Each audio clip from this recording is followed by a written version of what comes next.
Hello friends, ചെമ്പനീർ പൂവിലേക്ക് എല്ലാവർക്കും സ്വാഗതം. അങ്ങനെ നമ്മുടെ ചന്ദ്ര എല്ലാവരെയും നിർത്തി ഫോട്ടോയൊക്കെ എടുക്കാം കേട്ടോ. കാരണം നമ്മുടെ ശ്രുതി നല്ല ടെൻഷനിലാണെങ്കിലും വർഷ ചെന്ന് വിളിച്ചുകൊണ്ട് വരിക കേട്ടോ. ചന്ദ്രയ്ക്ക് ഭയങ്കര സന്തോഷമായി ഫോട്ടോയൊക്കെ എടുക്കുന്നത് കൊണ്ടും.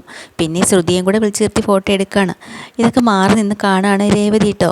ആ സമയത്ത് വർഷ പറയാണ്, രേവതി ചേച്ചി എന്തിനാ മാറി നിൽക്കുന്നത്, വന്നേ നമുക്ക് ഒരുമിച്ച് നിന്ന് ഫോട്ടോ എടുക്കാം. അങ്ങനെ രേവതിയെ വിളിച്ചുകൊണ്ട് വരുമ്പോൾ ചന്ദ്രയ്ക്ക് അത് ഇഷ്ടമാവില്ല കേട്ടോ. ചന്ദ്ര ഉടനെ പറയാം, എനിക്ക് വിശന്നിട്ട് വയ്യ, നമുക്ക് എന്തെങ്കിലും കഴിക്കാൻ പോയാലോ എന്നും പറഞ്ഞ് ശ്രുതിയും കുട്ടി അവരങ്ങോട്ട് പോവാം. അപ്പോൾ രേവതി വർഷയോട് പറയാണ്, കണ്ടോ വർഷേ, ഞാൻ കൂടെ വന്നതുകൊണ്ടാണ് ഇപ്പം ഇങ്ങനെ പറഞ്ഞത്. ഞാൻ ഫോട്ടോ എടുക്കുന്നത് ഇഷ്ടമല്ല, അതുകൊണ്ടാണ്. ഓ, അങ്ങനെയൊന്നും ചേച്ചി വിചാരിക്കണ്ട, അവർ പോണെങ്കിൽ പോട്ടെ, നമുക്ക് നിന്ന് സെൽഫിയൊക്കെ എടുക്കാൻ ചേച്ചി എന്നും പറഞ്ഞുകൊണ്ട് വർഷ അവിടെ രേവതിനെയും കൂട്ടി സെൽഫിയൊക്കെ എടുക്കാണ് കേട്ടോ.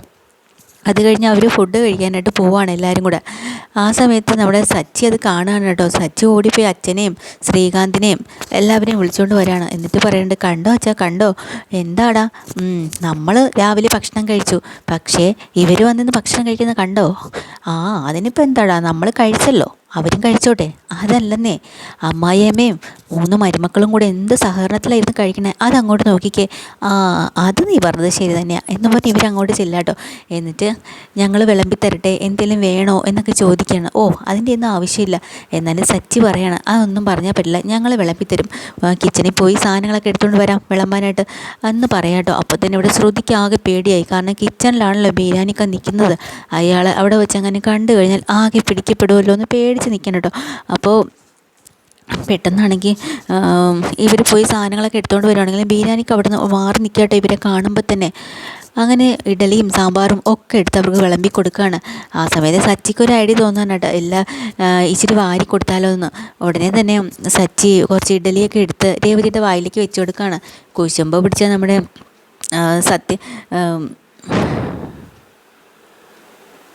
ശ്രുതിയാണെങ്കിൽ, എന്തിനാണ് നീ രേവതിക്ക് വാരി കൊടുക്കണേ, അവൾക്ക് എന്താ കയ്യില്ലേന്ന് ചോദിക്കാം കേട്ടോ.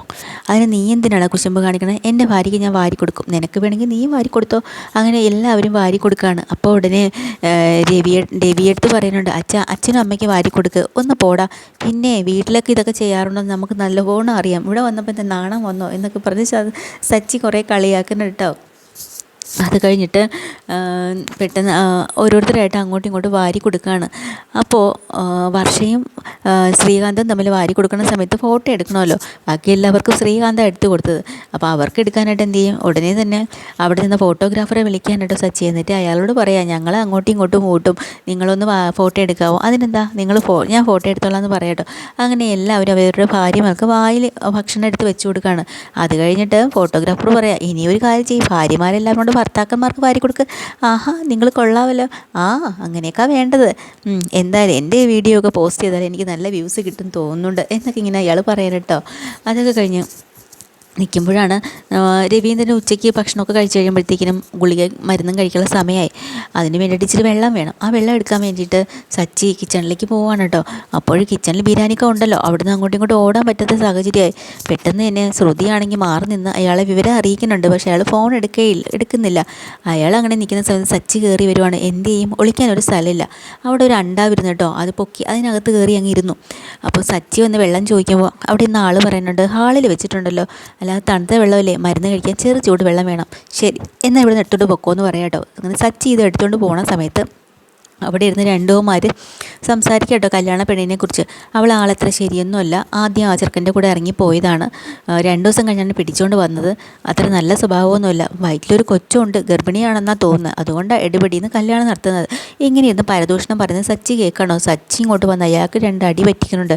നീയൊക്കെ എന്താണ് ഇവിടുന്ന് പരദൂഷണം പറയണത്, എൻ്റെ സഹോദരിയെക്കുറിച്ചല്ലേ പറഞ്ഞിരിക്കുക, ശരിയാക്കി കളയും, ഇനി നിൻ്റെ വാ തുറന്നു പോകരുത്, നല്ലൊരു കല്യാണമാണ്, അത് അലങ്കോലമാക്കണ്ടെന്ന് വെച്ച് മാത്രമാണ് ഞാൻ മിണ്ടാതെ നിന്നെയൊക്കെ വിടുന്നത് എന്നും പറഞ്ഞ് സച്ചി പോവാട്ടോ. മരുന്നും ഗുളികയൊക്കെ അച്ഛനെടുത്തോണ്ട് കൊടുക്കുകയാണ്. അപ്പോൾ തന്നെ രവീന്ദ്രനാണെങ്കിൽ ചന്ദ്രയോട് ചോദിക്കുന്നുണ്ട്, എടി ചന്ദ്രൻ, നിനക്കിതിൻ്റെ വല്ല ബോധമുണ്ടോ, എൻ്റെ മോൻ കണ്ടോ എന്നെക്കുറിച്ച് എല്ലാം നോക്കുന്നത്? പ്രായമാകുമ്പോൾ എല്ലാവരും ഇങ്ങനെയൊക്കെ തന്നെ, അപ്പം മക്കളൊക്കെ തന്നെയാണ് അച്ഛൻ്റെ അമ്മേൻ്റെയും കാര്യമൊക്കെ നോക്കേണ്ടത്, ഇല്ല അത്ഭുതമൊന്നുമില്ല എന്നിങ്ങനെ പറഞ്ഞ് നിൽക്കുമ്പോൾ ഈ അടികൊണ്ടവന്മാർക്ക് ഭയങ്കര ദേഷ്യമായി. എങ്ങനെയെങ്കിലും സച്ചിക്ക് അത് തിരിച്ചു കൊടുക്കണം. അപ്പോൾ അതിൽ കൂടെ ഉണ്ടായിരുന്നു അവൻ പതിയെ പോയി സച്ചിയെ വിളിക്കണം കേട്ടോ. ഇവിടെ വെച്ച് അടിച്ചാൽ ആൾക്കാർ കാണില്ലേ, പുറത്തേക്ക് വിളിച്ചുകൊണ്ട് പോയി പകരത്തിന് പകരം ചെയ്യാമെന്ന് പറഞ്ഞ് സച്ചിയെ പോയി വിളിക്കുകയാണ്. സച്ചിക്ക് അപ്പം തന്നെ മനസ്സിലായി, എനിക്ക് നിങ്ങൾ വിളിച്ചതിൻ്റെ കാര്യമൊക്കെ മനസ്സിലായി, ഞാൻ പുറകെ വന്നോളാം, അപ്പോൾ ഉടനെ തന്നെ രേവതി ചോദിക്കണേ എന്താ സച്ചേട്ടാ കാര്യം? രവീന്ദ്രനും ചോദിക്കുന്നുണ്ട്, എന്താടാ നീ അവരെ തല്ലേ മറ്റോ ചെയ്തു? ആ തല്ലി, അതിലൊരുത്തിനെ ഞാൻ കൊടുത്തിട്ടുണ്ട്, ഇനിയിപ്പോൾ രണ്ടാമത്തവനും കൂടെ വേണമെന്നാണ് പറയുന്നത് അച്ഛാ, അതുകൊണ്ടാണ് ഞാൻ പോണത്. അപ്പോൾ ചന്ദ്രയ്ക്ക് ദേഷ്യം വരും കേട്ടോ. ചന്ദ്രയോട് തന്നെ പറയണം, കൊള്ളാം, എവിടെ പോയാലും ഏത് ഫംഗ്ഷന് പോയാലും നീ അടി ഉണ്ടാക്കാതിരിക്കില്ല, ഇവിടെയെങ്കിലും രക്ഷപ്പെടുമെന്ന് വിചാരിച്ചു, ഇവിടെ നീ കുളമാക്കി അല്ലടാ. എന്തിനാടാ നീ ഇതിനൊക്കെ പോകുന്നതെന്ന് അച്ഛൻ ചോദിക്കുമ്പോൾ, അച്ഛാ അവന്മാർ പറഞ്ഞ വർത്തമാനം കിട്ടാൻ ആരായാലും അടിക്കും. എന്താ സച്ചേട്ടാ, എന്താ പ്രശ്നം? അപ്പോഴത്തേക്കിനും അശോകനും അങ്ങോട്ട് വന്ന് ഇപ്പുണ്ട് കേട്ടോ, കല്യാണ പെണ്ണിൻ്റെ അച്ഛനാണ്. അങ്ങനെ സച്ചി ആ കാര്യം പറയാനായിട്ട് നിൽക്കാട്ടത്തെ എപ്പിസോഡ് തീരാ. ഡീറ്റെയിൽഡ് എപ്പിസോഡ് വീണ്ടും വരാം. ചാനൽ ഇഷ്ടമായി ലൈക്ക് ചെയ്യുക, സബ്സ്ക്രൈബ് ചെയ്യുക. Thank you.